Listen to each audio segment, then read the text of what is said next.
What's up, guys? Welcome back to the AM. So, I want to talk about being a force of change, and I want to talk about really a healthy mindset with this. So, I've talked a lot about long-term goals, and I've also talked about, hey, you're going to do things that you don't like, okay? To go anywhere in life, you're going to have to do things that are hard and difficult, and you're going to have to endure some hardship in life. It's just a fact, right? It's how life works.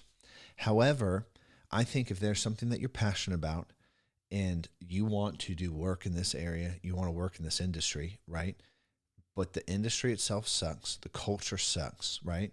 Most people wait for everybody else to do something about it. And I think this is normal human nature. We want somebody else to fix it.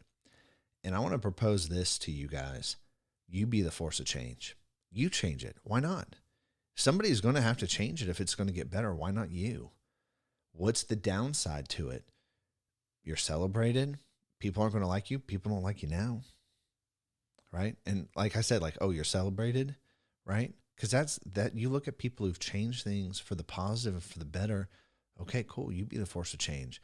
It just comes down oftentimes to we don't want to be first. Like nobody likes to go first. Nobody likes to be the odd man out. We don't want to stand out and then possibly face rejection. Rejection to us is like the end of the world. And I think that life is so much more than hiding out of fear of rejection, right? It's so much more. I experienced a lot of rejection growing up, a lot, to the point to where it was very painful. Like I struggled with a lot of stuff. I struggled with depression. I struggled with suicide, a lot of those things, right? And I met Jesus. He healed me.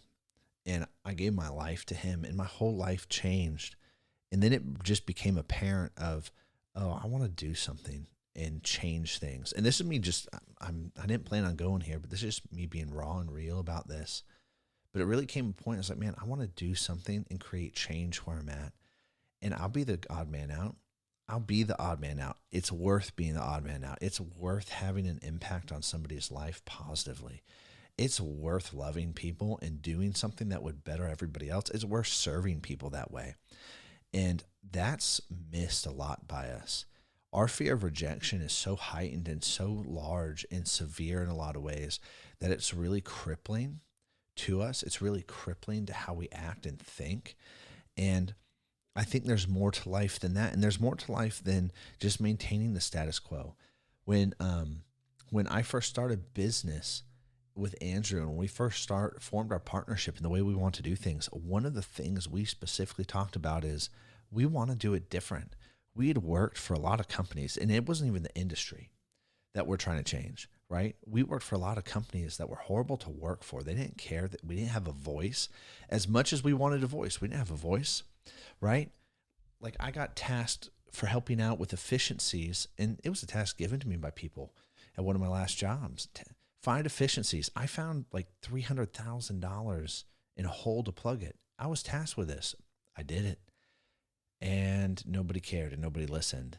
And so when Andrew and I started the company, well, we decided that we didn't want it to be that way. We wanted to be a force of change. And I'm saying this because if you've been thinking about doing something, you go be that force of change.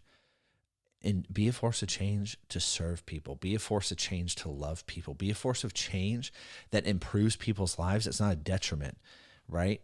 And so, because you're always influencing and changing something, like your influence to remain the norm, you're changing and fighting against any side of change. So you're keeping things. That's a force of change. It's just against it, right?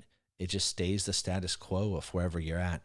And so I'm saying this because I don't believe that I'm special. Cool. Yes, I've gone through a bunch of stuff. You may think that I'm super brilliantly smart. Okay.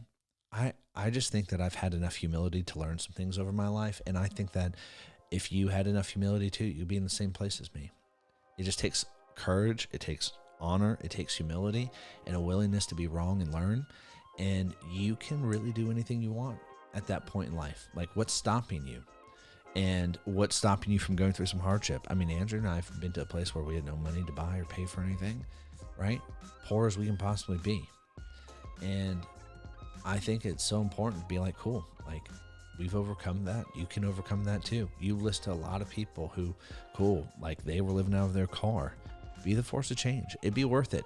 It'd be a worthwhile endeavor if the greater good actually serves people around you. Anyways, guys, that's it. I'll catch you later. Peace.